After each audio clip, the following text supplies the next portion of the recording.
the boy who never gave up.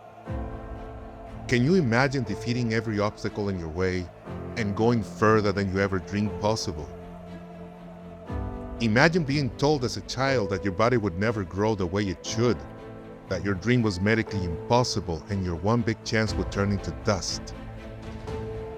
This is a story of a boy who barely spoke, but who could do things with a football that no one had ever seen.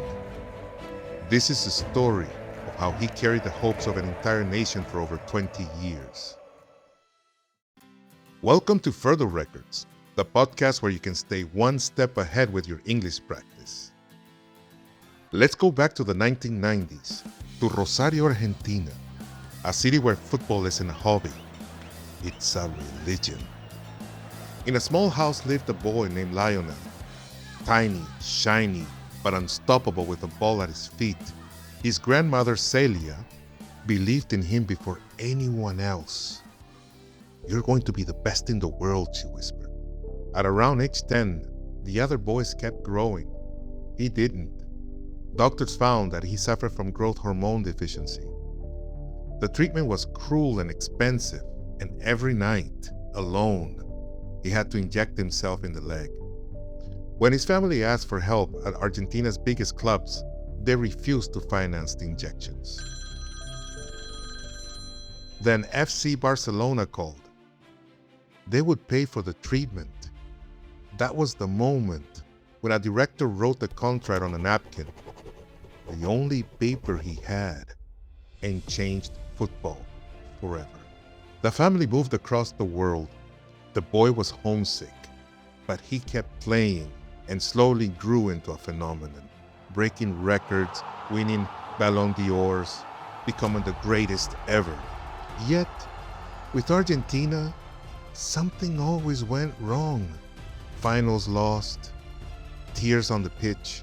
In 2016, he even retired from the team, then came back not to prove he was the best, but that nothing would stop him.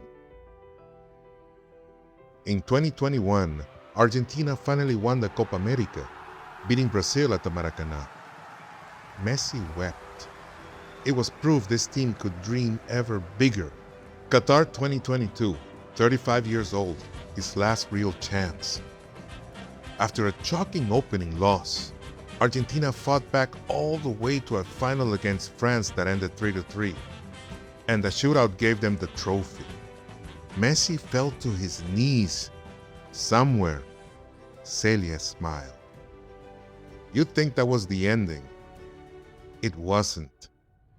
In 2024, Messi lifted one more Copa America, beating Colombia in Miami, his 16th title.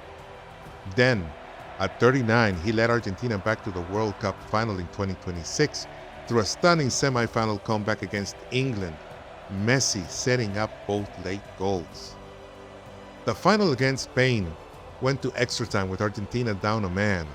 Spain scored in the 106th minute. The dream ended 1-0. Messi became the only second player ever after Cafu to start 3 World Cup finals. Likely his last dance in the biggest stage. The pain was enormous, and it would take time to heal. But there was also pride in the matches they had turned around by giving everything in a country that had stood together once again. So, what is this story really about? It's about a needle in a child's leg every night, a flight, a new country, a trophy lifted in the desert, and it's something even bigger than winning. Because Messi didn't just teach us how to be champions. In New Jersey, he taught us how to lose with grace, with attitude, and without losing his love for the game or his country. True greatness isn't only measured in trophies.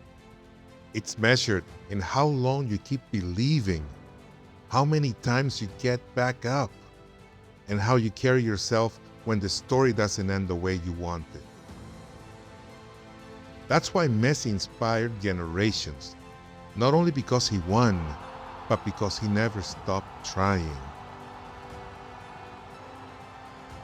you might go further than you ever thought possible. You've been listening to Further Records, a podcast by Further Corporate. In this episode, we use some phrases and words you may not have heard of before. Adversity, a difficult or unlucky situation that you must struggle against. Homesick, feeling sad because you are far away from your home and family. Final whistle, the sound that signals the end of a football match. To weep, to cry, often quietly with a strong emotion. To keep boosting your English journey, you can listen to more of our episodes on Spotify, Apple Podcast, or wherever you get your podcasts. You can also review the vocabulary on our YouTube channel, Further Corporate. See you next time.